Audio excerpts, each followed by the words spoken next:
Right, gentlemen, we are quite a bit ahead in risk management. Only last three processes are left, and we are going to be covering plan risk responses. Plan risk responses is the very last process of planning. Earlier in planning, we had created the risk management plan, we had identified the risks, we had qualitatively analyzed and then quantitatively analyzed the risk. Now we are at the stage where we are to create the risk responses. So, as we discussed earlier, why were we doing all this assessment of qualitative and quantitative analysis was just for the purpose of selecting the risks for developing these risk response. We do not want to develop the risk response for all the risks in the risk register because that will take a lot of time, and not only time, but this is going to be even a bigger job than doing the whole project. Every activity may have a number of risks. So my long list of risks might be very, very long. And if I start responding to each and every one of them, I would exceed the time and budget many times over the project budget and time schedule. Therefore, we were very careful. We very efficiently and effectively planned in our analysis, the qualitative and quantitative analysis. We selected only those specified risks which make the biggest bang, which are not only reducing my overall risk, but these are the risks which are shortlisted and prioritized as the largest volume carrying risks, biggest stones in the risk register.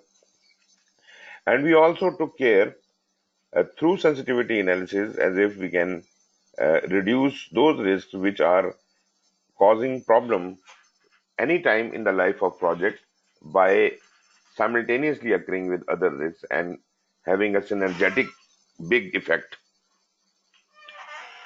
So we could have avoided quantitative risk analysis in some cases in some small simple projects where after the qualitative analysis we are clear what are the steps to be taken uh, on on the risks which have been shortlisted. If I have only two or three shortlisted risks, probably I don't need to go into quantitative risk analysis. I can very easily see how much is going to be the overall risk response and which is the biggest risk. So I can even avoid quantitative risk analysis in some cases. But even if I do risk quantitative analysis, after that, I will have a further prioritization of the risks, rather selection of the risks which have to be responded. Now, in planned risk responses, we will be creating those responses. So, in this process, we are going to understand the project environment and various types of risk responses which can be planned for positive as well as negative risks, threats, and opportunities. So both types of risks, we will have different kind of strategies, and I hope you have already studied them in your PMP prep. But anyways, these are the various kinds of strategies which we'll be dealing with. So in this chapter, we will discuss in detail what is the project environment, what are the various response options, what are system standards, insurance, role of insurance, response planning. Then we talk about the purpose and objectives of the planned risk responses, critical success factors, contingency reserves, risk and safety, principal determinants, managing by stakeholder groupings and categories, the means and value of exercising positive influence, risks in contracts, and then at the end we'll talk about the tools and techniques for the planned risk response process and documenting the results of this process. So the planned risk responses process determines effective response actions that are appropriate to the priority of the individual risk and overall to the overall project risk. So this has been already selected. We have been provided with the risks which have to be treated, and the rationale for them have been defined in the qualitative or the quantitative risk analysis. It takes into account the stakeholders' risk attitude naturally and the conventions specified in the risk management plan, and abiding by that, in addition to any constraints and assumptions that were determined when the risks were identified and analyzed. We have to look at the whole environment of the project. What is the current situation? What is the current state of knowledge? Where we started off and now when we are trying to develop the risk response, are there any facts which have been revealed afresh and which have changed the perspective? The objective of planned risk responses process is to determine the set of actions which must enhance the chances of project success while complying with applicable organizational and project constraints. So remaining within that environment, we will take certain actions which will ensure or enhance the chances of our project success. Once risks have been identified, analyzed, and prioritized, plans should be developed for addressing every risk the project team considers to be sufficiently important, either because of the threat it poses to the project objectives or the opportunity it offers. Both ways, negative and positive, both types of risks, which are bigger in value, which are in highest order of priority after the overall risk response and everything, these are to be responded to. Contingent risk responses. The planning entails agreeing upon the actions to be taken and the potential changes to budget, schedule, resources, and scope which these actions might cause. Contingent response actions need to be executed at the optimum time. For this reason, the response specifications for each such risk should include a description of any corresponding trigger conditions. So, contingent risk responses we talked about. Contingency is invoked as soon as a trigger condition is activated. When a trigger is activated, that specific response is put in place. If you remember, I said in the very beginning that risk, when it occurs, becomes an issue, and the actions which are taken after the risk has actually occurred are not basically the risk management, they are issue management.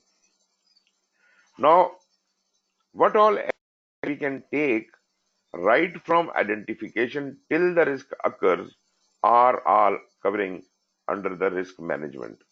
And this contingent responses all are basically for that purpose.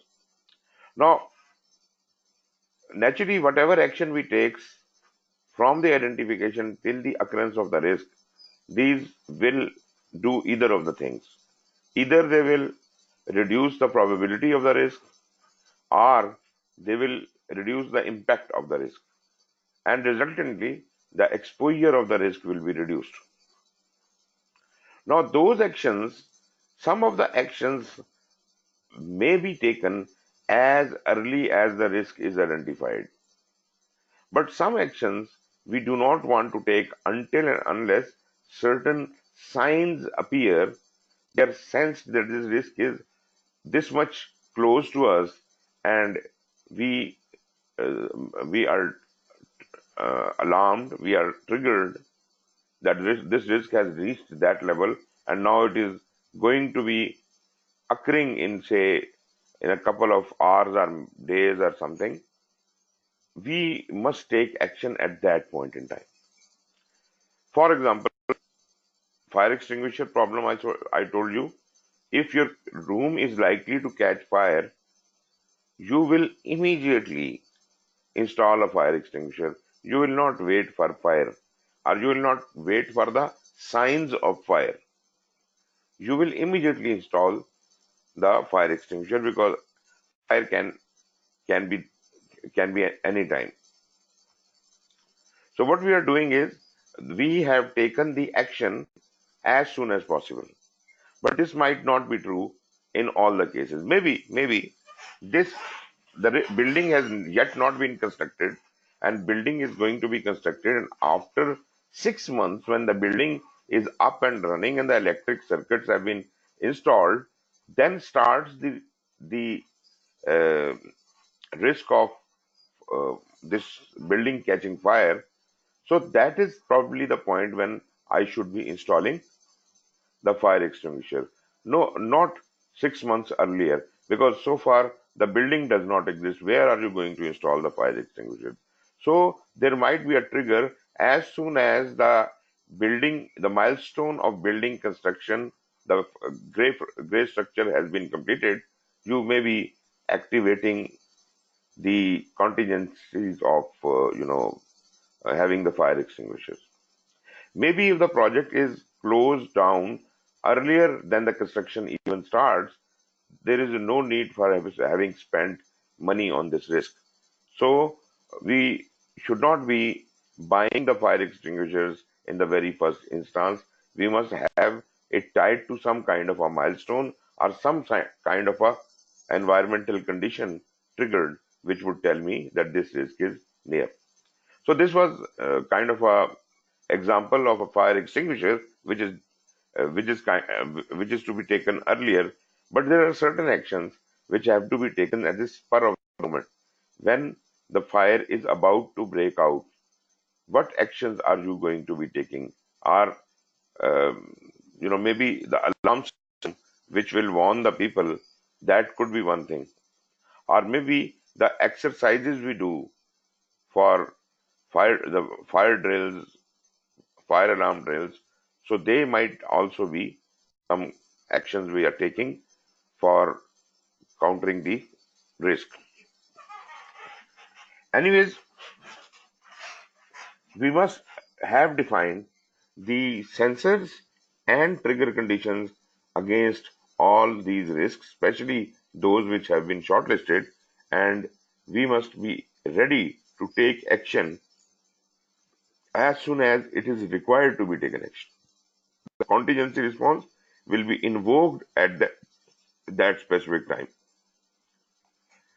As far as the responsibility is concerned, the responsibility for monitoring the project conditions and implementing the corresponding actions should be clearly assigned.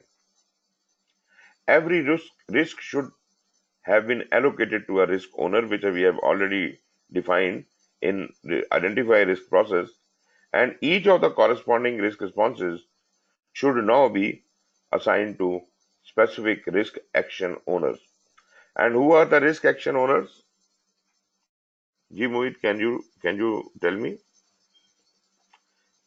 Risk action owner. Sir, action owners are usually the persons that if the risk has occurred, so they have a response strategy and they are responsible to implement that strategy. And they have to be monitoring the risk all the time, Mm, even before it occurs. That means what are the triggers, what are the early signs, and right. they have to keep on monitoring and updating the understanding on that risk Okay. throughout the life cycle of the project. Right. And Khayyam, what is the other name for a risk action owner?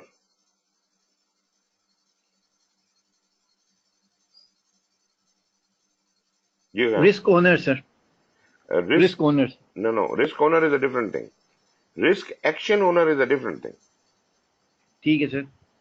Risk owner is the person who is responsible for the risk. Risk And risk action action, owner is the person who is responsible for if the risk were to occur or was about to occur, he would implement the response which has yes, been decided in advance. exactly. He is going to take action. So he is working Yes. under the owner, and he is not one Yes. person. There might be more than one risk action owners. And the other name for risk action owner is risk action taker. Take it. Okay. Fine, sir. Risk action taker. So every risk must have a risk owner, and every risk may have one or more risk action owners or takers. But it should only have one risk owner. Risk owner should be, every risk must have one risk owner. But our Fine, sir. risk may have been allocated more than one risk action owner. And also, the person who is risk owner, he might also be a risk action owner. Maybe he is Understood. alone. Maybe he is a loan, so he may be the risk action owner also. But maybe he is risk owner, he is also risk action owner, and there is yet another risk action owner with him to take action. You got this point? Absolutely, sir. Wonderful, wonderful. So the risk owner is responsible for ensuring that the risk response is effective and for planning additional risk responses if required, whereas the risk action owner is responsible for ensuring that the agreed upon risk responses are carried out as planned in a timely manner. So he is the person, as Mohit said, he is the person who is keeping a watch on risk while the risks are about to occur. So, in implement risk responses, this guy will have a very important role. He will be watching the risks. He will be watching the risk and informing the risk owner if a risk is about to occur. The role of risk owner and that of the risk action owner may be assigned to a single person. Like if there is no need to have any additional persons working on it, then risk action owner will be the risk owner also.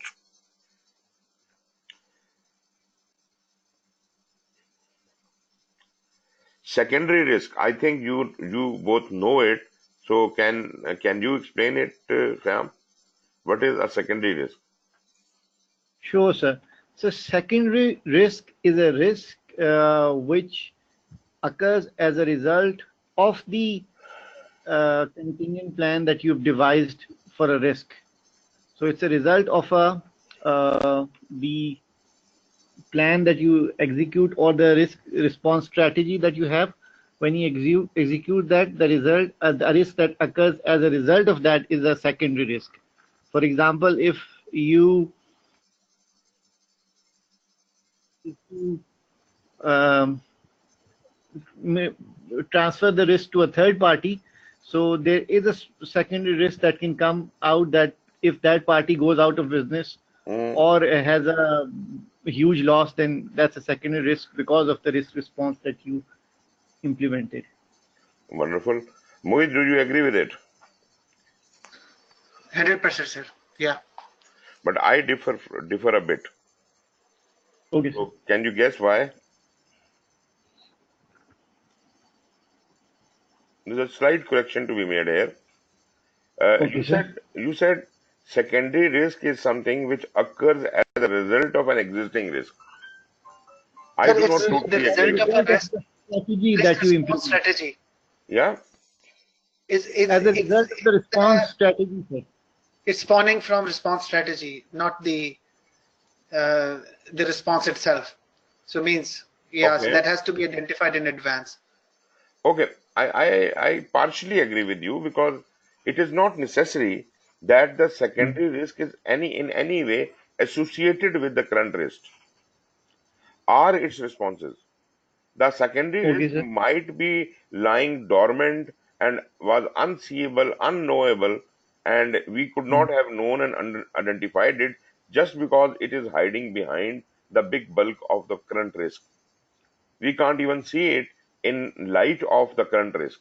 The current risk is so huge and big and shining that the smaller risk hiding just behind it is not visible to us. Although I do agree with whatever you have said, but the thing which I am not agreeing is that the secondary risk has some association with the primary risk. Okay. So in that case, it also sort of becomes an uh, unknown. Yes, of course, exactly. This is unknown. This could have been identified earlier. You see, we already Okay. understand the concept of risk chain. So, if it is Yes, matter sir. of the effect of a risk and the response that another risk could be there, it could have been known earlier also. But secondary risk is definitely a unknown, which could not have been seen when in presence of the existing of the primary risk. So primary risk is known, definitely, or known unknown, but secondary risk is definitely a unknown. But as soon as the primary risk is tackled with, behind behind it, a new situation arises. The new ground is visible. And when we explore that ground, we may find many other risks, and these are the secondary risks. Generally speaking, there is one thing it is said about secondary risk is that secondary risk is usually, or in most of the cases, is smaller than the primary risk because it can easily hide behind the primary risk. But again, I would like to differ slightly with it. I would not believe that it is necessary that the secondary risk should be smaller than the primary risk. But just because it can hide behind it, it doesn't make it a reason that it was not visible. Maybe the primary risk was smaller, but had such an impact that we are so enticed by it, we did not uh, put an effort to explore any further and see even bigger risk which is just behind it. But anyways, if I restrict myself to the textbooks say that secondary risk is usually smaller than the primary risk. So this is what Okay, it is. sir. Okay, my logic about it is you have gone on trekking. Yes, sir. So when you look up and you want to decide, I will be on the top of that peak, and that is the highest peak. So that is Hmm. your primary objective. But Yes, sir. once you reach that objective, you find there is yet another peak higher than the original one, first one, and that is even higher, and you now intend reaching that because you decided to go on the highest peak. But this is not the highest peak you have reached. So once you decide to go on that and reach that, you see even another peak which is behind it, which is even bigger than that. So my point is that the secondary risk might be bigger than the primary risk, but textbook says that secondary risk is usually smaller than the primary risk. But as far as the association is concerned, I fully agree with you that it may have some association. The secondary risk may have some association with the risk or the response, but it may not have any association. Just and just the only relationship is that the original risk and it was not seeable. It was unknown until the primary risk is removed from its site. So this is my take on that. Sir, thank you. This was a wonderful analogy, and definitely it has sort of improved my understanding of the secondary risks. Thank you. So I now would look at it differently. Okay, moving on to another discussion, and that is the residual risk. So what is your opinion, Mohit? What is a residual risk? So residual risk is usually the amount of risk or danger associated with an action or event that is left out even after the risk response strategies have been implemented. Mm-hmm. Mm-hmm. So, means it can be defined as like the level of risk in order for us to achieve an objective uh, or whatever we have set out as objectives. So there is a risk to the objective, and we identify that risk. We implement, if the risk has occurred, we implemented the strategy identified earlier for that risk, but residual risk was that that was even left out with the implementation of that strategy. Right. And was it Like was it intentional? this residual risk.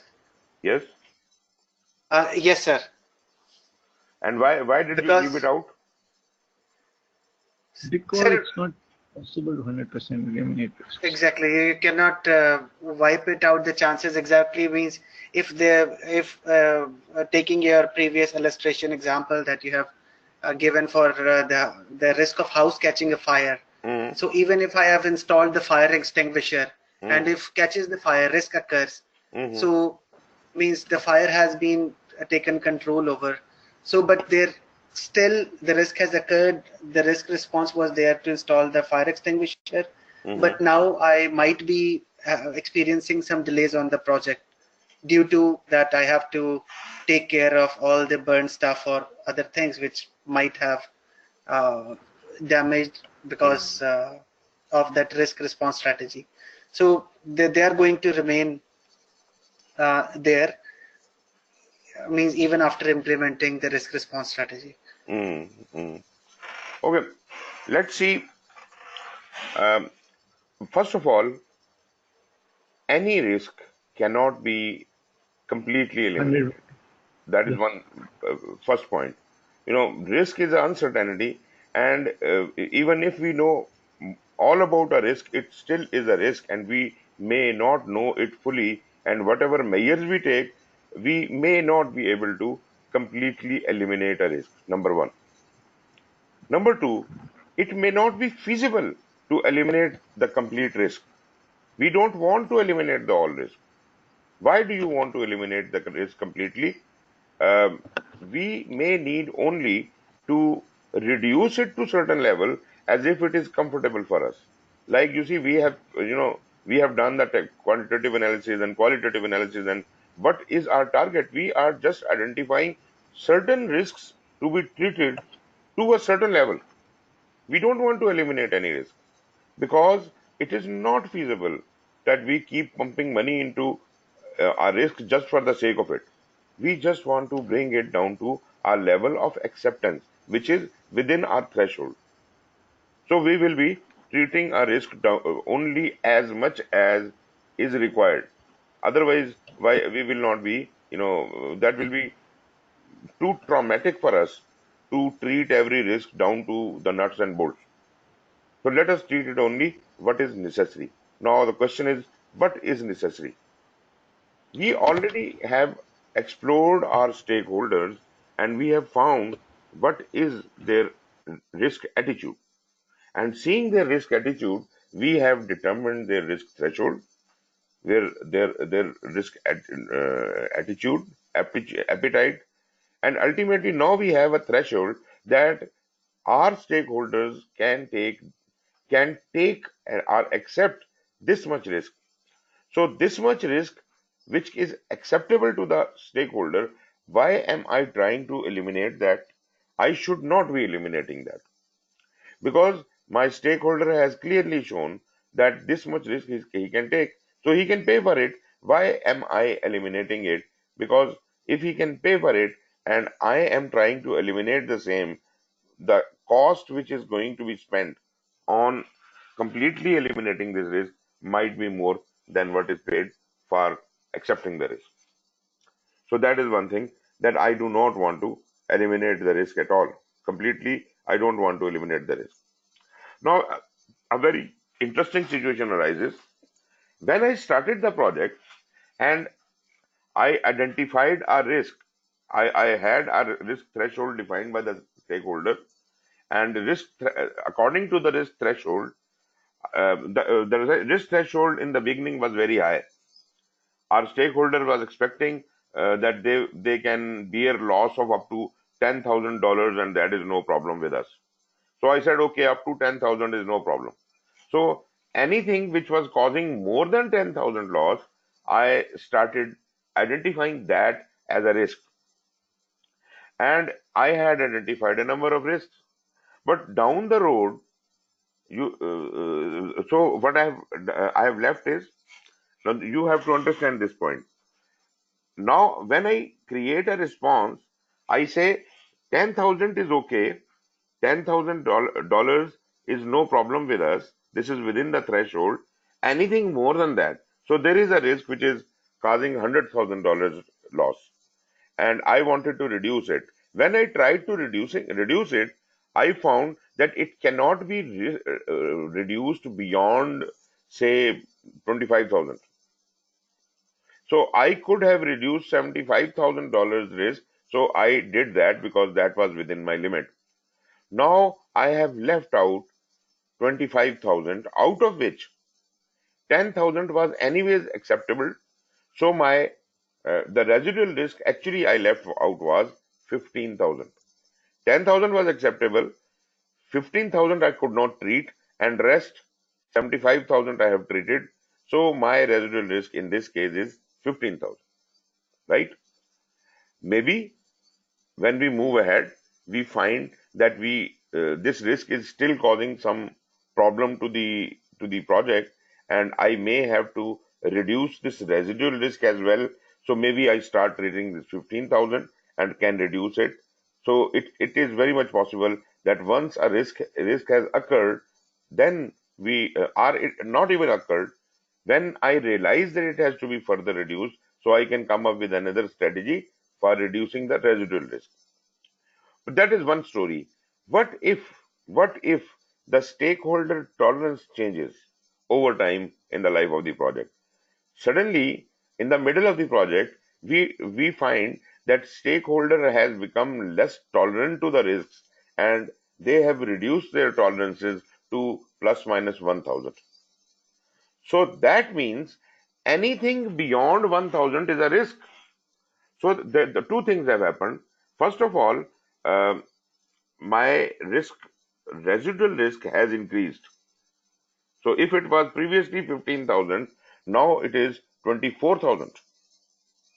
So that amounts to an immediate action.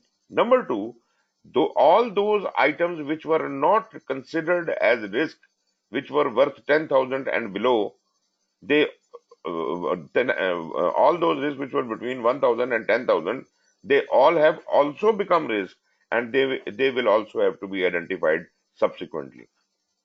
So treating this residual risk is very important. You have to understand that the accepted risk or the risks within the threshold are not the residual risk. Residue starts where the damage starts. So total risk is, say, in the first case was 75,000, and now total risk has of this the same risk has increased to 99,000. You could have treated 75. So in first case, your residual risk was 15,000, and now it has become 24,000. So you have to take decisions accordingly. I hope, although this is confusing, I hope you have understood to some level what I am saying. Yes, sir. Okay. Yes, sir. Just one question, sir, here before we proceed. Sir, what is the difference between the inherent risk, uh, or like it's another name for another kind of risk, Mhm. and yeah, and what is the residual risk? Residual, in residual risk is the leftover risk. Residual risk is not inherent risk. Inherent Okay, inherent is the most known are called inherent risk. okay, sir. Okay, Residual means is a risk built into an activity. yeah. You have identified risk, you have treated that risk, but not completely. So whatever you have not treated is the residual risk. So Is the risk. in this specific example, as I said, this was $100,000 loss, but out of the $100,000 loss, 10,000 is within the acceptance limit. Yeah, 25,000. Okay, 10,000 was within the acceptance limit. So my risk now is only of 90,000. Risk now is only of 90,000, out of which I have treated 75. So I'm left with 15,000 risk. So this is my residual risk. But what if my tolerance level decreases? If my tolerance level decreases, my residual risk increases. Do you get this point? Yes, sir. Yes, sir. So that way, whenever I have to deal with the residual risk, I have to check my stakeholder tolerance and see um, how much risk is to be further reduced. Sir, likewise, there is an example coming into my mind that in order for to reduce the mortality rate when they have finally decided to install the seat belts into the cars. Mm. So means somehow it reduced the mortality rate or it dropped it down, Mm. but there were some other risk associated to installing those seat belts, like means there were the seat belts injuries to the people. No, So that is not a residual risk. That is a secondary risk. that is a secondary risk. That is a secondary risk.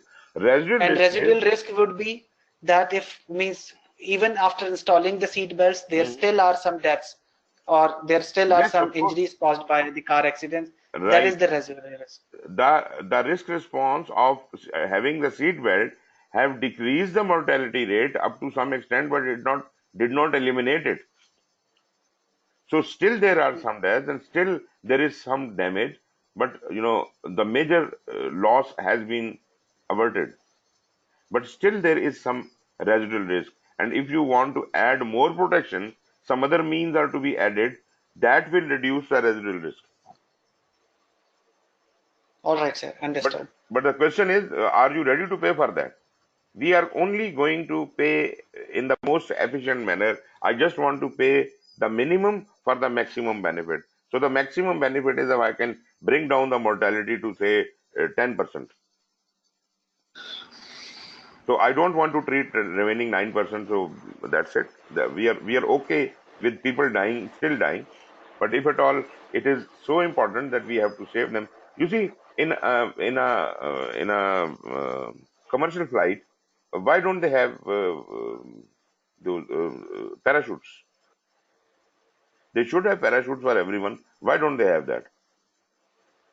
They could add it, but that is not felt necessary because they have added the such a security in the commercial flight that the sufficiency level of protection is there. But if they wanted to add a parachute for every passenger, that would have raised the cost to some a very huge figure, which makes the whole business uneconomical. So they had rather gone for securing things for in a way that is cheaper and more effective. I Right, just sir. And in addition to that, there might be mhm. a secondary risk to that, that the passenger might not know how to operate the parachute, and means this could be another risk Yeah, uh, but to the commercial air carrier. exactly that could be done. That could have been there. But then I would say that is not a secondary risk because that can be perceived already. We can already perceive it that if we will install the parachutes and parachutes, uh, training has to be provided to all these people and all that. Okay, Yes, sir. I was just watching a video on this Facebook, and that was a very interesting concept. There is a lake somewhere in America in which they have collected water, and that is supplied for water supply purposes to various industries and residential areas. And the source So is balls are okay, uh, reservoir in the way they put those black balls, 96 exactly, million balls. exactly, exactly. That was a fascinating video. Amazing. 96 million balls. Okay, so what they found was that there was some kind of a bromide which is not really harmful for drinking, that was in the water. But that bromide, when chlorine was added to it, chlorine is also harmless to the human body, and even bromide is also harmless, and there is no reaction going on between these two except when sunlight is added to it. So they found that due to the sunlight, the bromide and chlorine are reacting and ultimately increasing the bromide level to unbearable limits. So the only thing was somehow to cover the whole lake, which was not possible. They tried many ways.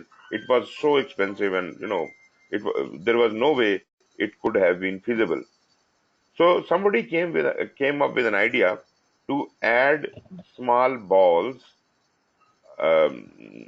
black colored balls, and millions of balls were thrown into the lake, and they covered the whole surface of the lake, and ultimately they blocked the sunlight effectively, thus reducing the reaction between bromide and chlorine, and ultimately the problem was solved at a very low cost. So every ball was costing them about $3 or something. So 96 million balls into three, about whatever the figure is, 300 million or 280 something. million dollars were spent on that, but you can imagine how much they have saved if they wanted to put a roof over a whole lake. That would have costed many times over. So this is the example of efficiently dealing with a risk. Okay, so there may be residual risks that will remain after the responses have been implemented. These residual risks should be clearly identified, analyzed, documented, and communicated to all relevant stakeholders as if everybody knows. The system should remain transparent. Please do not hide anything from your stakeholders. That is unnecessary, that is misguiding, and that is very bad. So you must transparently communicate with stakeholders. They should know what is the remaining risk. Otherwise, they will abuse you when that risk will occur, and they would say, "You said you have treated this risk, and still we have been suffering." And this like this. You see, it is just like a person sues the car company that despite the fact there was a seat belt and I was wearing the seat belt, but I have been injured. So, because this is a residual risk and that is an acceptable risk for that matter, that's why they they should not and cannot sue you for that.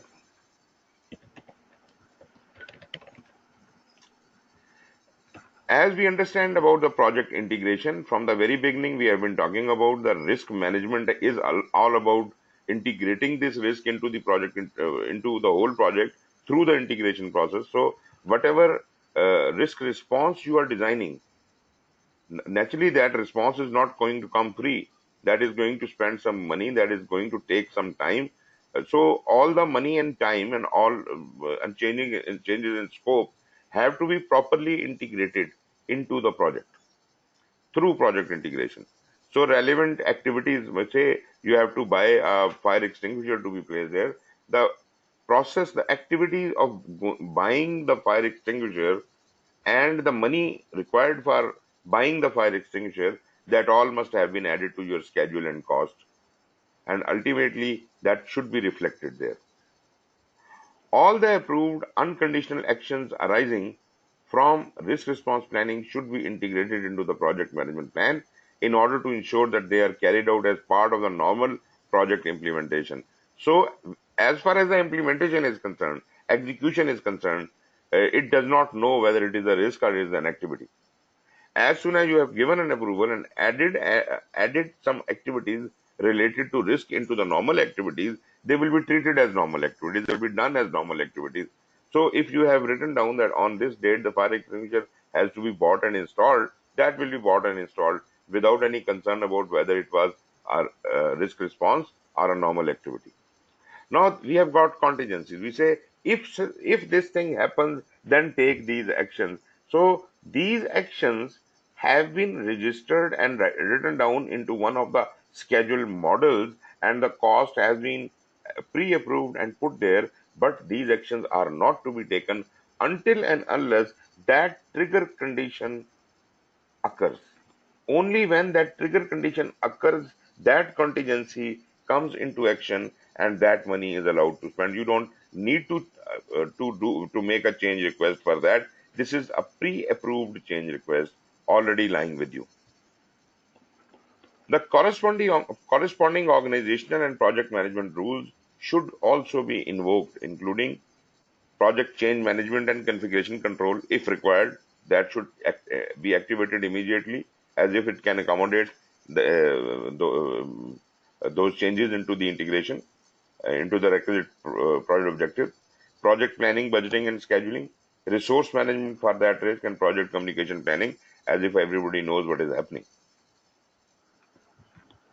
So, the project risk response is the process of developing options, selecting strategies, and agreeing on actions to address overall project risk exposure, as well as to treat individual project risks, because it is going to be providing responses and treatment to individual risks. The key benefit of this process is that it identifies appropriate ways to address overall project risk and individual project risk. Both of them are treated uh, automatically when we take certain actions. This process also allocates resources and inserts activities into project documents and the project management plan as needed.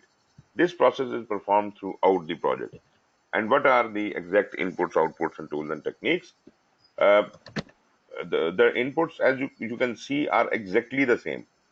I'm talking about the major input: project management plan, project document, enterprise model vector, organization process.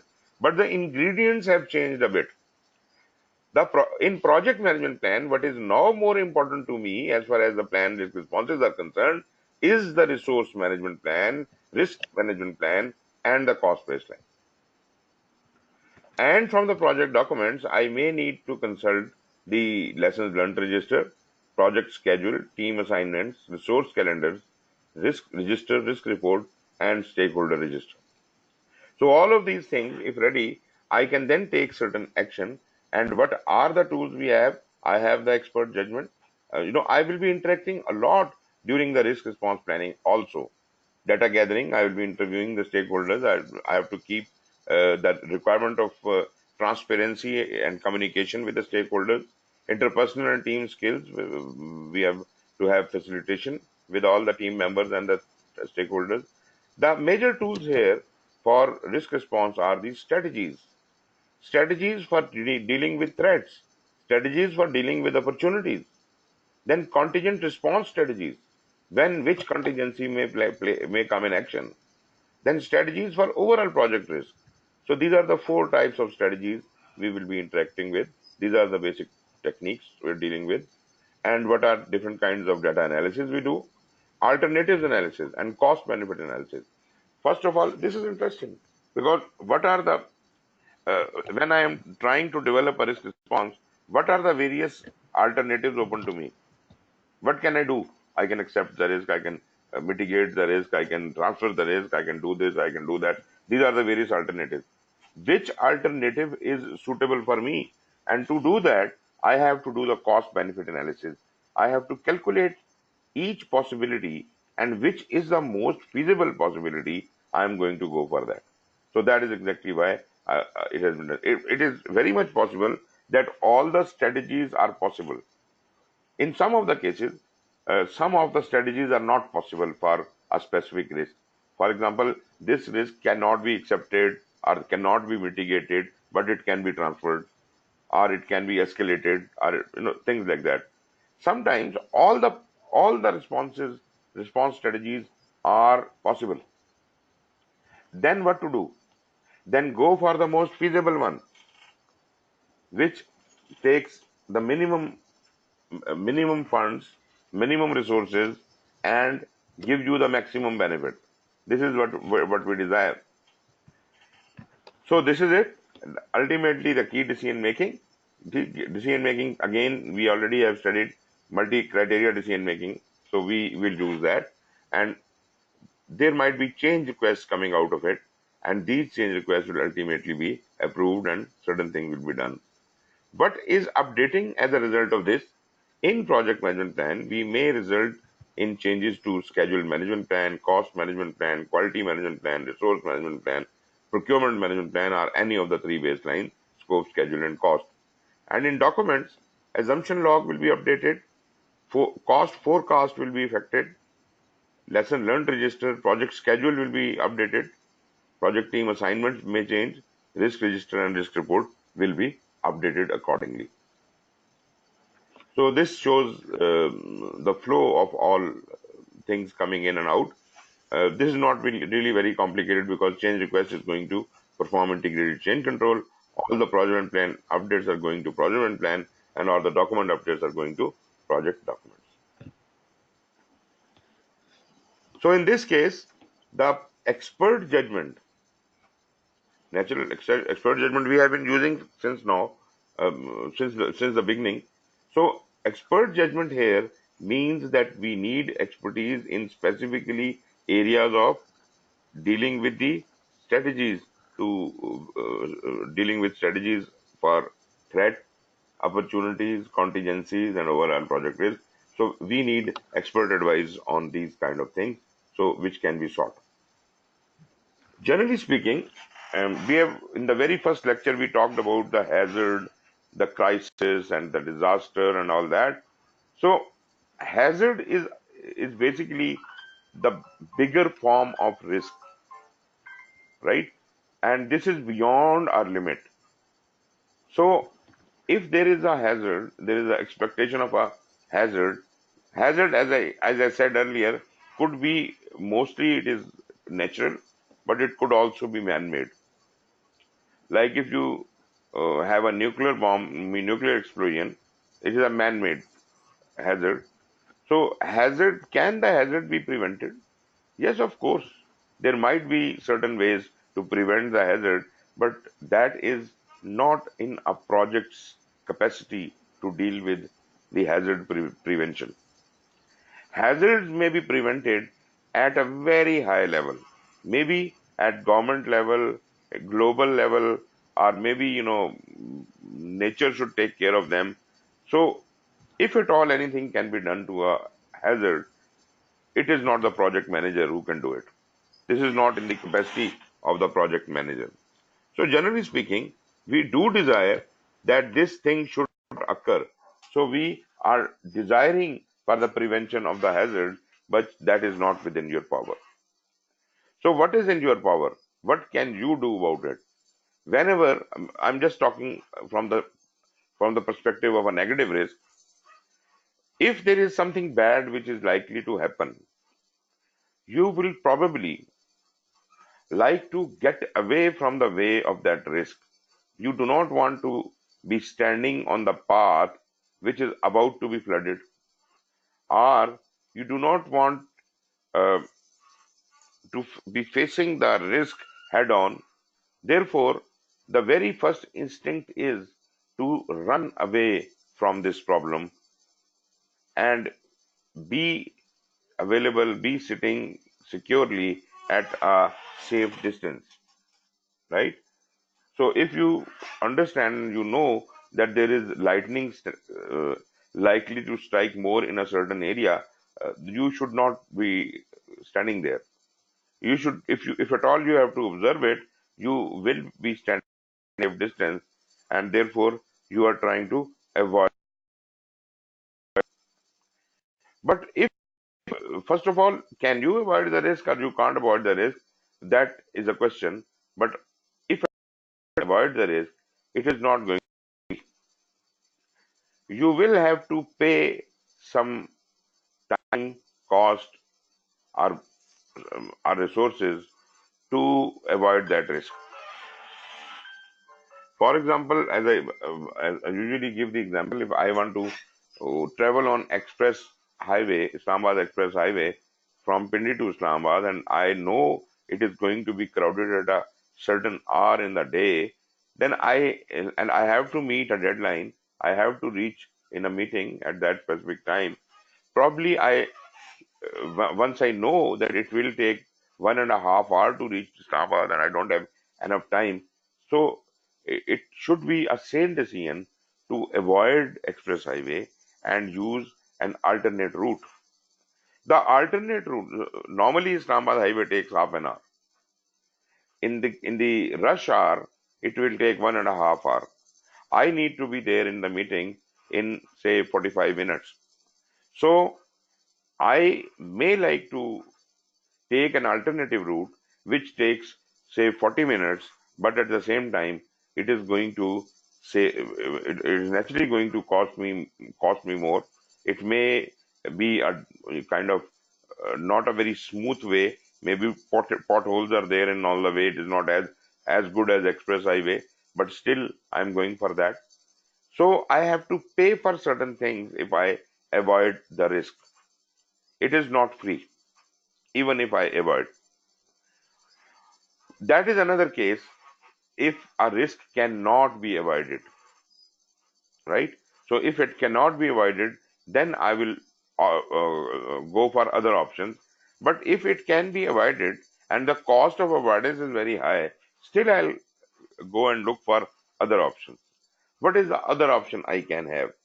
If I can't avoid a risk, I must try to transfer the risk, right? How do I transfer the risk? let me take a very simple example. If I am walking on a road in the middle of the road, and the walk on the road is very comfortable, but there is a threat that there will be a heavy truck coming from the other way, and it can crush me. So the first instinct would be that as soon as I see any signs of a truck coming from front, I should get away from the road, from the center of the road, and I can avoid it, right? So I will have a little trouble to walk on a non-smooth path for a certain period of time. That is the cost I'm paying for avoiding the risk. But I am ready to take that much risk because it is going to save my life. How can I transfer the risk?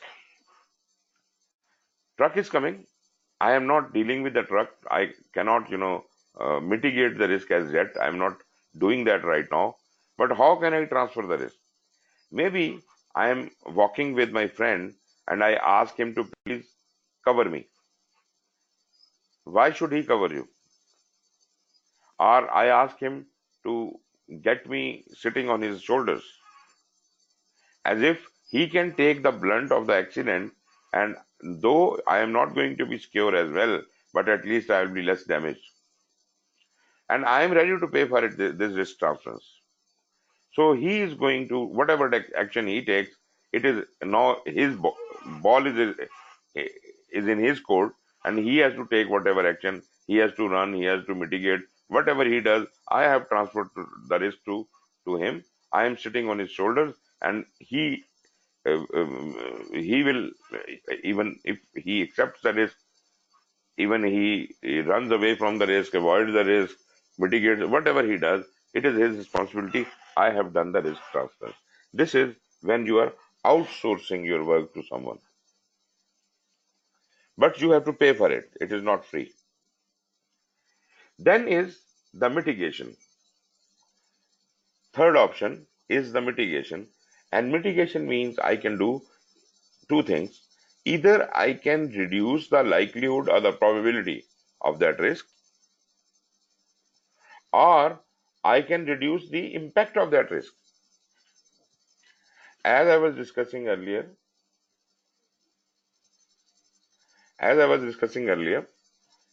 reducing the probability means reducing the chances of this room catching fire. What are the reasons why this room can catch fire? So let's discuss that. What do you think probability of this room catching fire? Say, for example, this is 0.01% probability that why should this room catch fire? What are the reasons? Sir, a reason could be that there might be some substandard electrical wiring Okay. which may short circuit sometimes. So there is a risk that this room could catch fire Hmm. if in case of any surge, or in case there is like some heavy appliance connected to it and the wires burn down, so the room could catch fire. Okay. So if I have to mitigate the probability, maybe I would consider the installing some kind of a regulator on that supply, so that means it gets regulated Hmm. and the load is not on the wires themselves. I could even consider changing all those wires and installing a good quality wire, so that to eliminate that risk. Let us only Certainly this. talk about the reasons only. One reason you have given, that substandard wiring may cause fire, right? Yes, sir. Okay, if I can put it in the whole cause risk effect format, it would be due to the usage of substandard wiring during the construction, there is a high likelihood that there will be sparkling and room will catch fire, thus affecting the total loss, whatever the loss, you can mention it from the scope, time, or cost benefit. So this is one. What other cause? Anyone? Khayyam?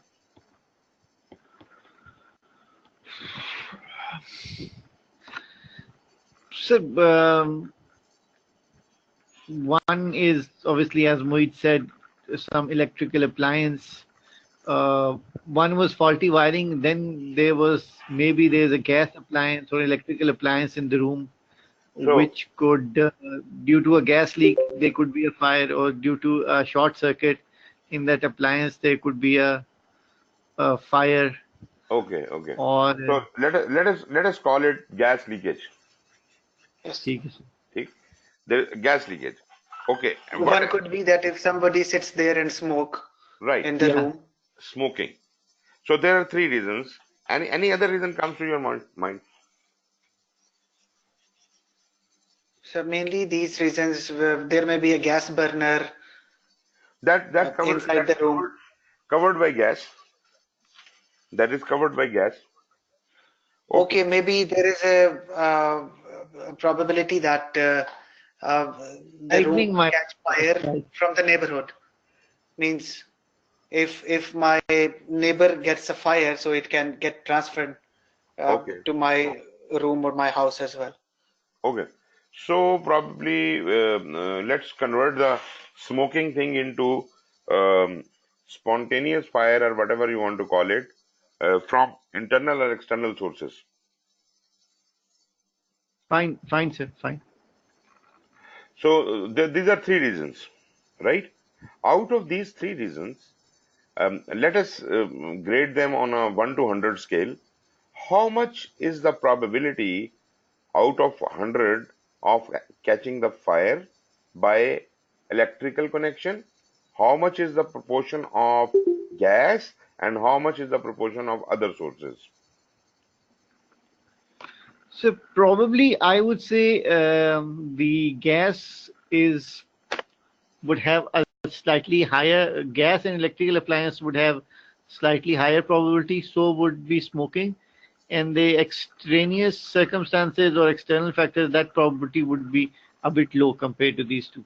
Okay, if I say out of 100%, 10% is attributed to other sources, and how much I should give to gas? 25, 30%, I'd say. 30% to gas and Sir 60% to. Khyam never have smoked in his life, so this is the cognitive bias as well. Me and That's you did, sir. Right. And we understand that all of these three factors put together may cause a collective danger, as Khayyam was mentioning, that there is a gas leak and there is a short circuit that would be, even more damaging. That is kind of a big risk. But anyways, let us give these values 60, 30, and 10, right? So out of the fine. total percentage of 0.01%, what is the portion for electricity?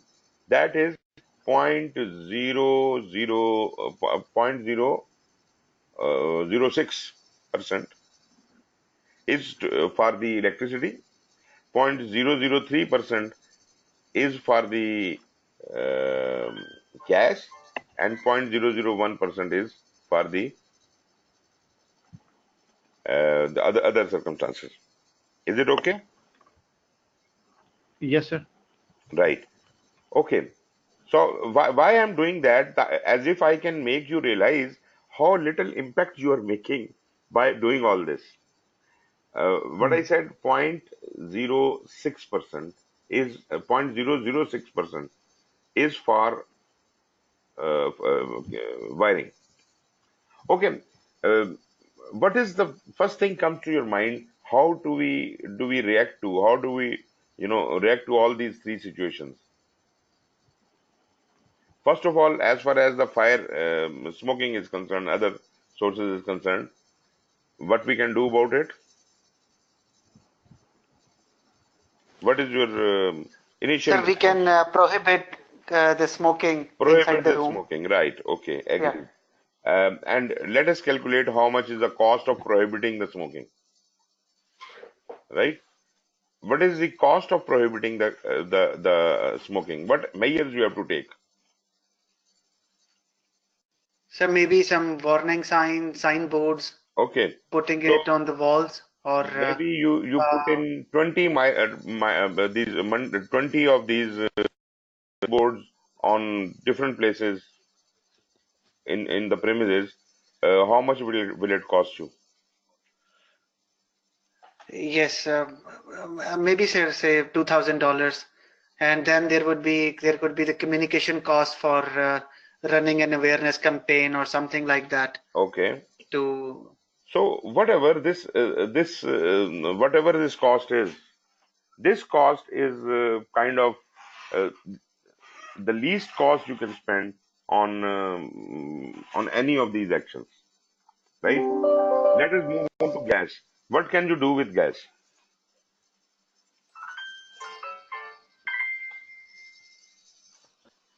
So have safety valves in the gas appliances. Okay, so just calculate how many valves are there and how much is the cost of buying and replacing all these valves. Any other precautionary measures? So other precautionary measure would be that you in summers you actually cut off the gas connection to those particular appliances. Wonderful. That could be there. So for that also we need to put in some money and effort, because some Yes, either sir. there has to be a automatic method, some electronic or computerized method which will automatically shut off the electricity, shut off the gas connection for particular period of time, or you will make someone responsible for doing it, and whomsoever is responsible, you are also paying that guy. So this will also cost That, money. that's correct, sir. Okay, let's come up to the wiring. What has to be done with the wiring? So maybe the circuit breakers or the regulators, voltage regulators could be installed, Okay, good, similar like the gas valve. Yes. good. What about the wiring itself? You said wiring is bad. Sir, we can consider replacing the wiring altogether. Okay, how much will it Yeah, cost? high, Just high, just calculate it for one room. How much wiring is to be replaced even in one single room? How much will it cost you? You are there in So, Canada. Tell me how much does it cost to wire a whole room? so let's say $5,000. Yes. Exactly, exactly. So महंगी wiring गिरा रहे हैं. it is not only doing the new wiring; it is pulling out the old Taking out. wires as well. So it will be Yes, sir. even more expensive. It is not just wiring; it is unwiring also. Moreover, you are also fixing lot many things in that. The ducts may have to be protected and other things, and safety measures have to be taken. All that. So if I say it is about 10,000 or more, is it okay with you? Yes, sir. So this is causing you this much. Your that the first one was the signs for smoking on all that. That was about $2,000 or $3,000, and this one, the third one, is a gas thing. That also would be causing you how much? About 8,000. Yes, sir. Okay. Uh, and the next question is, each one of these cases, how much will it be reduced? You see, can we eliminate the chances of uh, fire from electricity to zero? So we've just discussed that we cannot eliminate it by 100%, but we can Okay. reduce it significantly. Okay. What will be the residual risk? Let's say 5%, sir. Yeah, So, okay. 0.05%. First of all, it was 60%, 30%, and 10%. The 60% you are saying it will be reduced to, it will come down to, 5%. 5%. it will come down to just 5%, and 30 will Yes, come sir. down to 3%. 3%, and the smoking thing 10 will come down to Smoking wala Mohit will tell you. Sir, you can tell by yourself as well. So maybe 2%. Even 1%, I would say, because the measures are very effective. You So know, if there you may have, still be people that who don't respect the signs printed on the walls, like it is there already on the cigarette pack, no smoking warning is there. People still smoke. I would So say, that the percentage the 2,000 rupees you said is too much. This is something which could be done in $500. This is not these small little boards or notices are not something very expensive. But even then, um, it depends upon which country you are dealing with. If it is Pakistan, nobody will care about it. But I am sure in Canada, um, if there are notices, people will probably not be doing it. But anyways, let us call it. It is reduced to 1%. Now, let me have the ratio of 5, 3, and 1. Right? 5, 3, and 1. And how do I do it? First of all, point, it was 0.06, 0.3, and 0.01. Uh,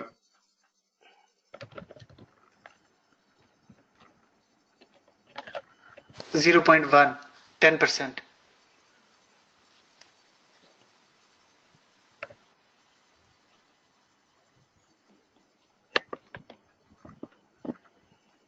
okay.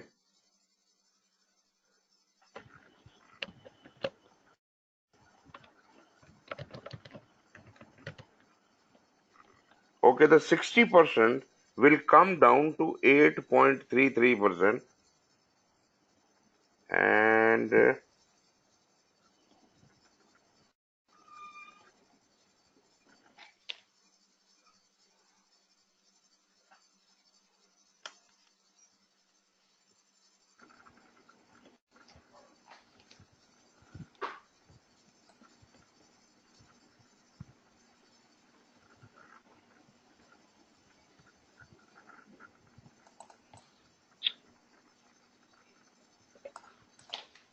and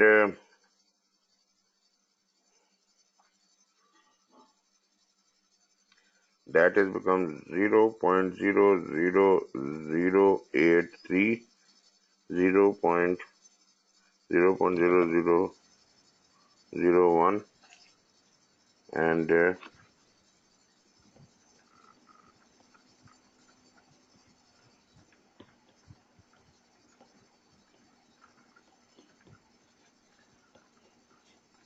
0.0001. Okay. So the total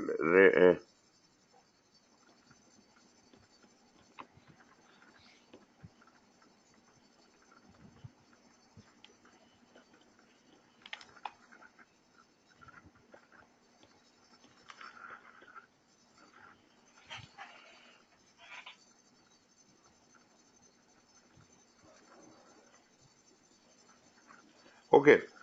The interesting thing is, um, after doing all these actions and spending about $20,000, after doing all these actions and spending about $20,000, you have reduced the risk. The previous percentage, which was how much? 0.01%, 0.001, has now been brought down to 0.001. The total percentage was 0.01,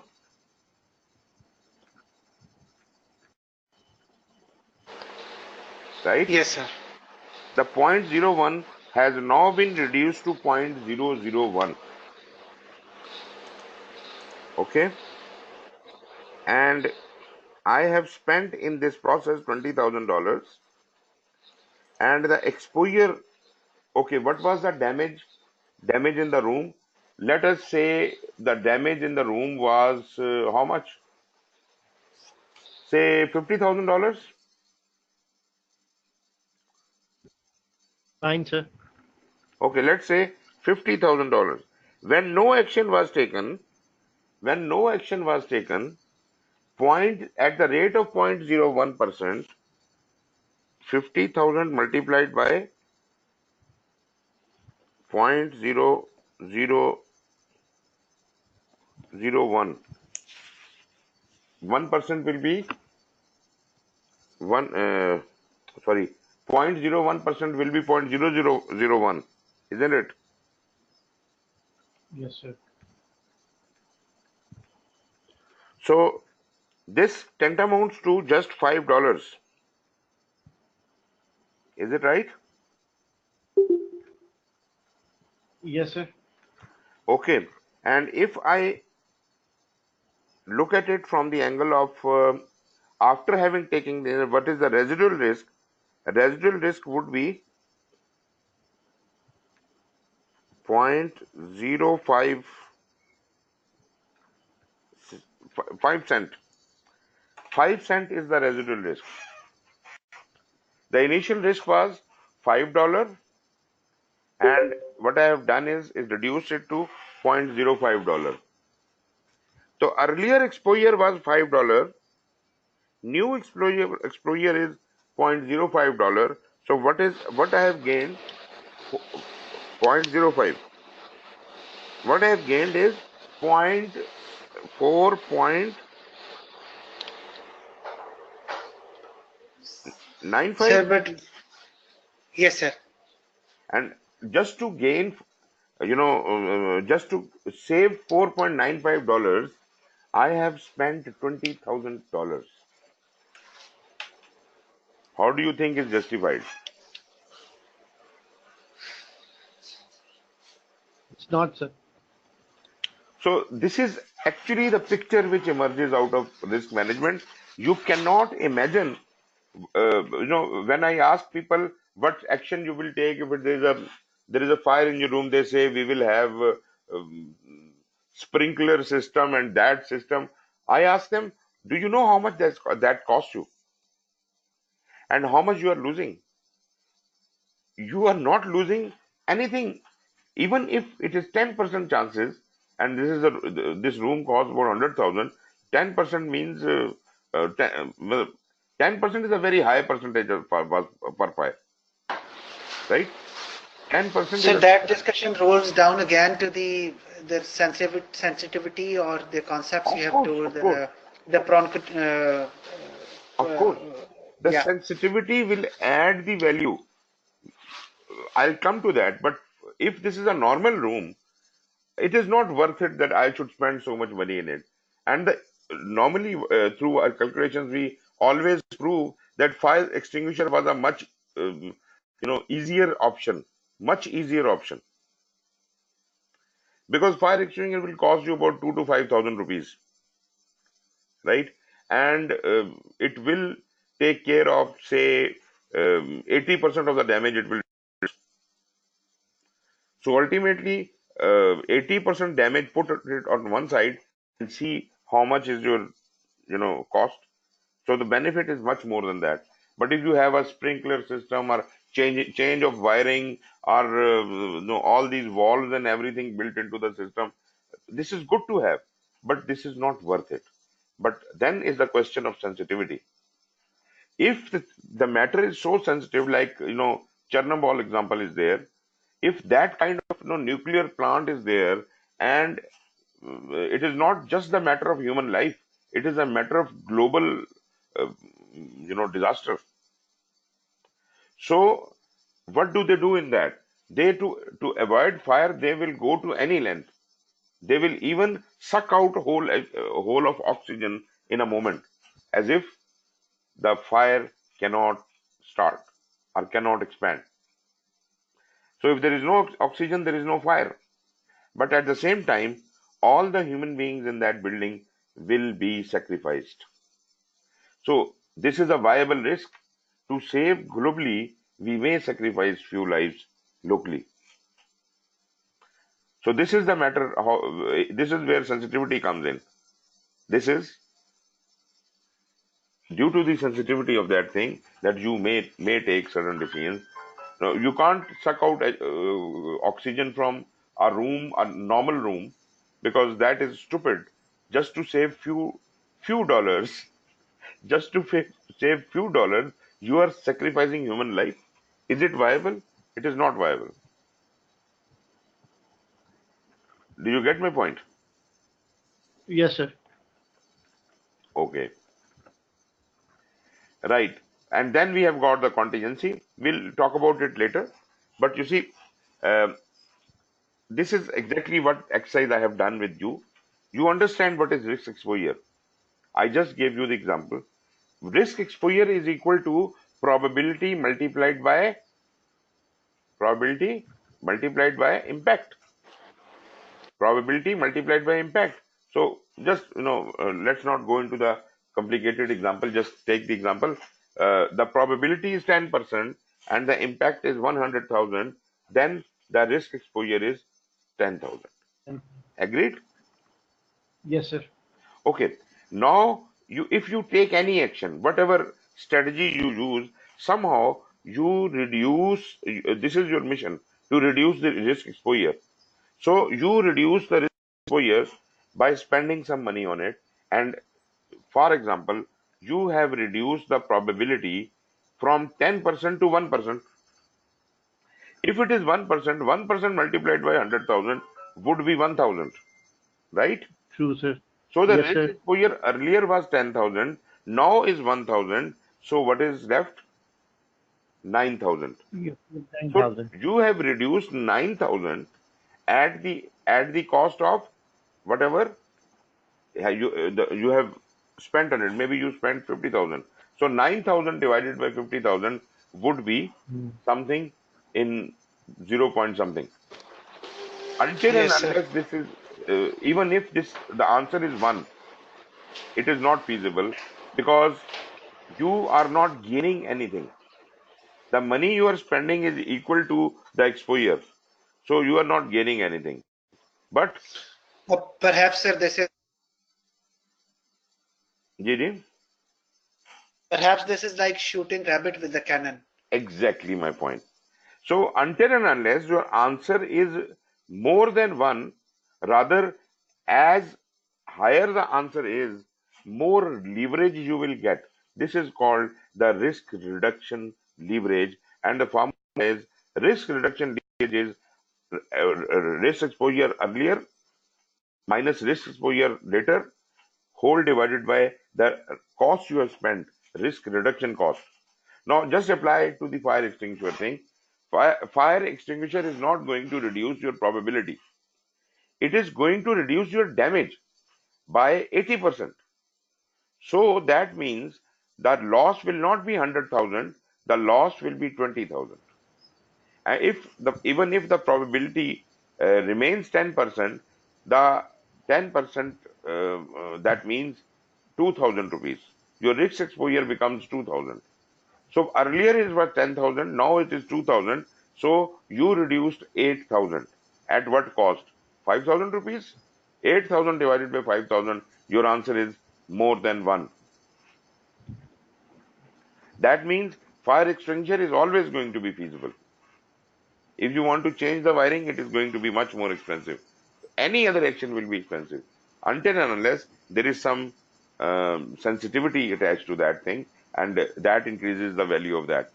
So that is yet another thing, but you must be very careful while you are designing your solution out of it. So this is the formula for risk exposure. Okay, let's talk about what are the various negative and positive strategies. Uh, According to sixth edition, they have shown 5 strategies for negative risk and 5 strategies for positive risk. Let's forget about the positive risks right now. Let's talk about the negative strategies first. Uh, First of all, as soon as a risk is added to a risk register, every risk has to be, some response has to be written in front of it. Okay, where if you find that the risk we have noted down is not lying within our area of responsibility, and this must be escalated upwards to the program or portfolio level as if they can take action, because it is not within the capacity of the project to take action. I'm not talking about hazards. I'm talking about risks which are beyond the capacity of project and maybe is within the capacity of the program or portfolio. So such risks will have to be escalated upwards, and you don't have to take any action. You just have to write in your risk register that this risk has been escalated. It is not an issue because issue is something which when the risk occurs, it becomes an issue. So this is the risk escalation. So you escalate the risk upwards. This happens in both the cases, in negative strategies also and in positive strategies also. If there is a risk which is not within your capacity of handling, you will escalate it, negative or positive. Okay, let's get back to negative. Okay, what is next? As I said told you earlier that we will try to avoid the risk. So my first effort is to avoid the risk. I want to get out of the way of the risk. How can I avoid the risk? For example, if say I am having a factory, chemical factory, or some pharmaceutical factory or something, and that factory is producing some waste which is creating pollution. And I have been warned that if I cannot treat the pollution, I must shut down my factory. And I have been given only 1 month period to decide. If I find that the treatment of pollution is as expensive as constructing a new factory, there is no need for me to continue saving this factory. I can select a new place outside of the population and start a new factory in the same cost rather than converting the pollution and dealing with the situation. Actually, that is what I did when I actually established this factory. I made it outside of the city, say about 30 kilometers away from the city. But because the workers started living around and people start getting populated, a whole city was created around my factory, and the pollutants started impacting the surrounding areas, and therefore I have now been warned to treat my waste. And ultimately now I decide to move my factory to another place. I am avoiding the risk. I am running away from the risk. So this is avoidance. Then is transference. Transference is when you either insure your risk or you are transferring the risk to someone else. Insurance is, as you already understand, the pure risk we studied in business. Pure risk is which is always resulting in loss. So if something is always resulting in loss, that has to be insured, like the loss of life, loss of property, and other similar things. Such things should be insured. I am ready to pay the premium for that, but in case something like that happens, the insurance company is going to bear the blunt of it. That is one thing. The other part of the transfer is if there is a job which I cannot do, or within my project, if there is something is not within my capability or capacity or risk, then I will like to transfer it. So this is basically a procurement subject, but when you are analyzing your activities, your WBS, from the procurement point of view, you are trying to make or buy decision. You're trying to make or buy decision. So make or buy decision decides which of the activities or which of the work you can do yourself and which cannot be done by yourself, and which you cannot do yourself can be having further reasons. Number one reason could be you do not have the capability to do that work. Therefore, you want it get done by some experts. So you do not have the capability to do that. If you have the capability, but the workload is so much, you do not have enough resources to do it, that means you do not have the capacity to do it. So you will decide it to be done by an outside company. Third is you probably have the you probably have the capability as well as capacity, but the job is very risky, and in case of damage, you are not going to be able to bear this much damage. So let it be handled by the experts. So that is, in case the risk is high, I am sending it for insurance, or for that matter, I am outsourcing it. So transfer means I am putting it to the shoulders of someone else, and for doing that, I am paying extra bucks. I'm paying for it. I'm paying extra money for that. So this is how I am transferring the risk. Then comes mitigation. Mitigation means that I am treating the risk. I am treating the risk. How do I treat the risk? As I said before, we have the risk formed up of two things. Two items are multiplied together to form the risk exposure, and they are the probability or the impact. Either the probability is treated or the impact is treated, or you can treat them both. Because there is a multiplication sign in between two, even if you treat any one of them, the overall exposure will be greatly reduced. And if you can somehow treat both of them, then the risk exposure will become so small, so limited, that you will be in a very comfortable place. So mitigation is reducing the probability of this thing happening. Like I reduced the probability of this room catching fire by changing the wiring. So changing the wiring or doing steps like that, this is reducing the probability of room catching fire. And what is reducing the loss? Fire extinguisher is reducing the loss, because it is not completely saving me from loss, but after the fire has broken out, it will extinguish the fire very quickly, and therefore 80% of the items will be saved. So this is, I am reducing the loss. So both of these things will result in mitigation, but you see, as the calculations we have just done, we see whether it is feasible or not. I have all these options open to me: escalation, avoid, transfer, mitigate, accept. So which alternative suits me best, and is it cost effective? Which is most cost effective? This is the decision I have to take. And if I can't do nothing, then I have only one way left, and that is to accept the risk.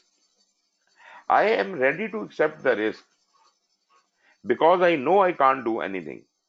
For example, escalation, of avoidance, transference, mitigation, either none is possible or none is cost effective.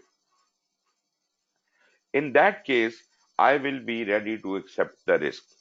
But this is a educated guess. This is a calculated risk I am taking. This is called calculated risk taking.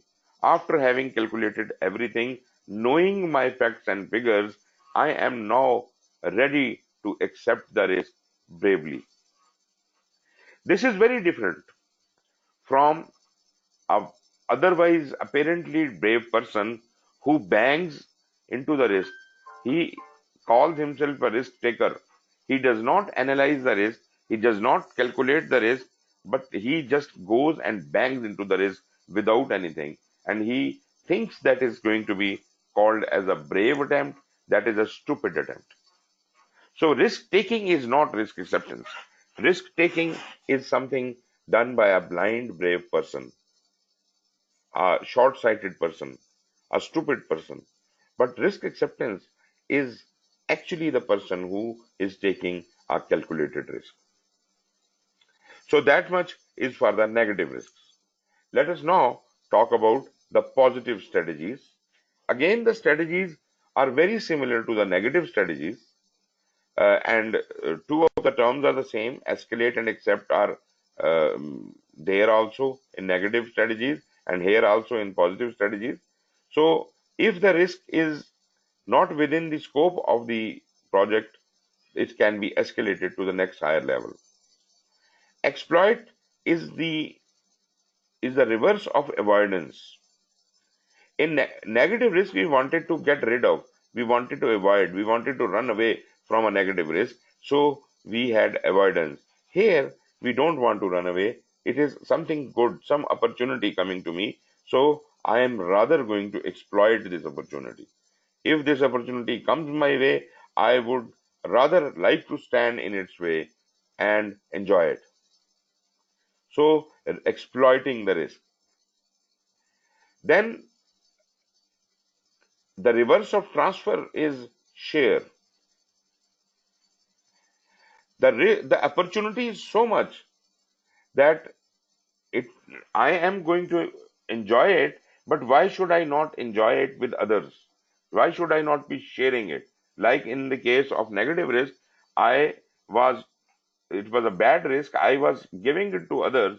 Now I am sharing my opportunity with others, right? So how do I share my opportunity? Like you see, I am constructing a house and I need two windows. When I go to the market, he tells me each window costs 50,000 rupees. But we have a deal. If you can buy a set of 5 windows, we will give it to you in 200,000 rupees. Thus, you will be saving 50,000 rupees in the whole deal, but you will get 5 windows. But you need only 2 windows.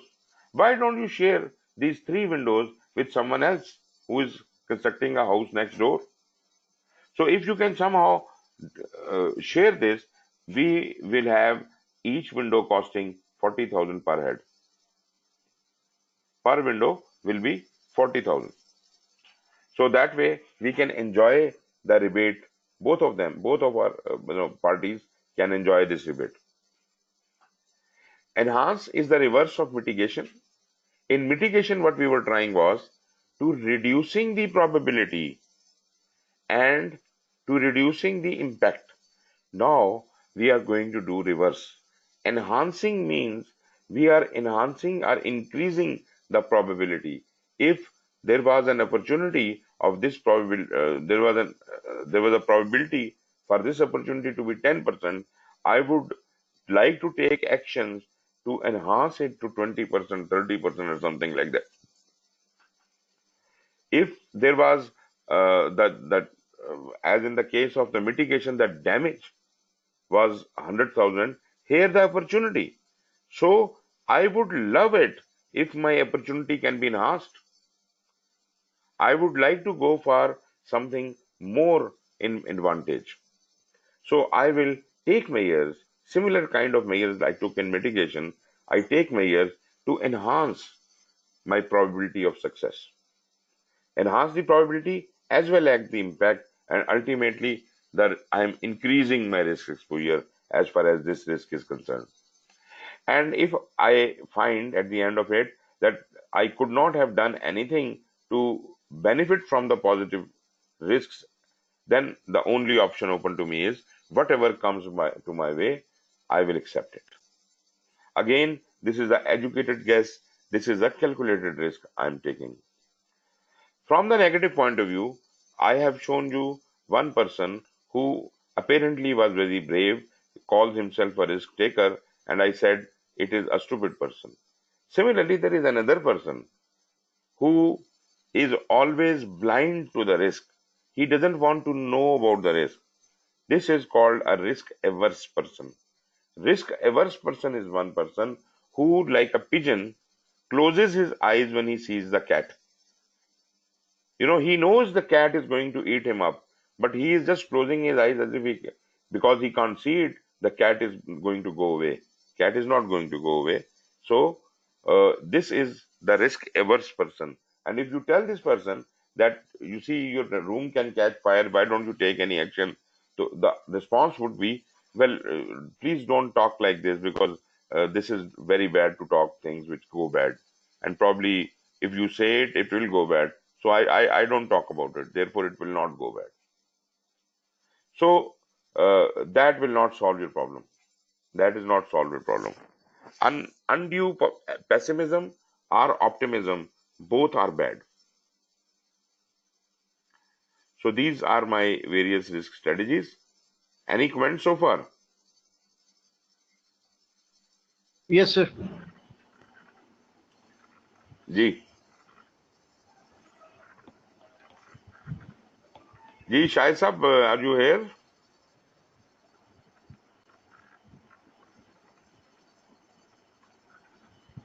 शायद साहब ने अचानक ही छापा मारा है, sir. हाँ जी जी जी Shahid sir, मैं साहब। यहीं पे हूँ सर। अच्छा अच्छा, वंडरफुल। सर मैं आपके नीचे हूँ सर। जी जी, कब से बैठे हुए हैं? सर आधा पौना घंटा हो गया। अच्छा वंडरफुल, हमने नजर ही नहीं पड़ी आपके ऊपर। अच्छा, दूसरा ये बताइए कि वो सुबह भी नहीं आप आ सके ना? सर आज सुबह तो मैं बिल्कुल हिम्मत ही नहीं हुई, मैं मतलब सो गया, सैरी भी नहीं की मैंने, बहुत थका अच्छा हुआ अच्छा था। अच्छा, ओके। हाँ, तो वो इस वजह से मेरी आंख नहीं खुली सुबह तो। अच्छा और अच्छा, आज एक अफ्तार पार्टी थी, वो अवॉइड नहीं हो सकती थी, तो मैं फिर वापसी में गाड़ी में आते हुए मैंने फिर ऑन कर लिया था। Okay okay okay. अच्छा, ऐसा है कि अभी हम जो ये क्या नाम है इसका, जो वाला लेक्चर तो मैंने अपलोड कर दिया था सुबह वाला, और ये भी मैं कर जी दूंगा। सर। अभी खासतौर पे ये पिछले जो 2 लेक्चर हुए ना इससे पहले, वो जरा ज्यादा इंपॉर्टेंट थे। उनको जरा देख लीजिएगा, जो क्वालिटेटिव और क्वांटिटेटिव एनालिसिस है। और अगर कोई डाउट हो तो वो फिर आप अगले किसी लेक्चर में पूछ लीजिएगा, लेकिन क्लैरिफाई जी जरूर कर दीजिएगा। ये भी मैं आज ठीक अपलोड है। कर दूंगा इसके सेशन के बाद। तो जनरली ये सिचुएशन है जी। हम आज रिस्पांस की बात कर रहे हैं, मेरा ख्याल है 1-2 दिन में हम लोग ये सारा कोर्स कवर कर लेंगे। फिर हम थोड़ा और गुफ्तगू करेंगे जनरल रिस्क के हवाले से, और कुछ क्वेश्चन आंसर वगैरह करेंगे। तो एनीवेज जी, ठीक है। अब ये जब हमने ये सब चीज बात कर ली, तो नाउ यू सी एस्केलेट वाला जो हमने देखा है, escalate applies both to negative and positive side. So negative side, if you talk about, escalation is appropriate when project team or project sponsor agrees that a threat is outside the scope of the project, or that the proposed response would exceed the project manager's authority. Escalated risks are managed at the program level, portfolio level, or other relevant part of the organization, and not on the project level. The project manager determines who should be notified about the threat and communicate the details to that person or part of that organization. It is important that ownership of escalated threats is accepted by the relevant party in the organization. Threats are usually escalated to the level that matches the objectives that would be affected if the threat occurred. Escalated threats are not monitored further by the project team after escalation, although they may be recorded in the risk register for information. So you will just write in your risk register that this was the risk, and in action you will say it has been escalated. That's all. You are not responsible for that risk any further. So you will not be keeping a track of that. As far as the positive escalation is concerned, the risk response strategy is appropriate when project team or team sponsor agrees that an opportunity is outside the scope of the project. Exactly the same definition, or that the proposed response would exceed the project manager's authority. Again, escalated opportunities are managed at the program, program, portfolio, and other relevant level. Exactly the same story. There's nothing new about it. Opportunities are usually escalated to the level that matches the objectives that would be affected if the opportunity occurred. Escalated opportunities are not monitored further by the project manager team after escalation, although they may be recorded in the risk register for information. So this is what all about escalation. I would like to stop here, as if we can continue tomorrow. So is there anything you want to talk about? Any questions?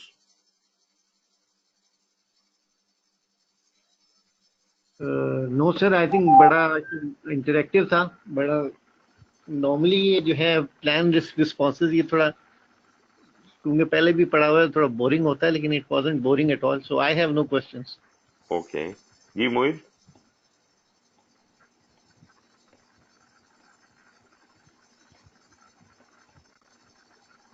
Mohit, any question? Shahid Saab, anything? Thank you, sir. No question from my नहीं side sir either. Okay. Okay, Ji Shahid Saab, is it okay? Should we close it down? Yes sir मैं फिर अब review करने के बाद sir फिर मैं आपसे कुछ अगर हुआ तो मैं पूछूंगा फिर आपसे Sure, sure. Ji, bilkul, you are most welcome. So thank you very much, and it was very nice that we are all together today, or inshallah tomorrow also we will be coming in the same time, 9:30 p.m. Pakistan time. Thank you very much and take care. Khuda Hafiz.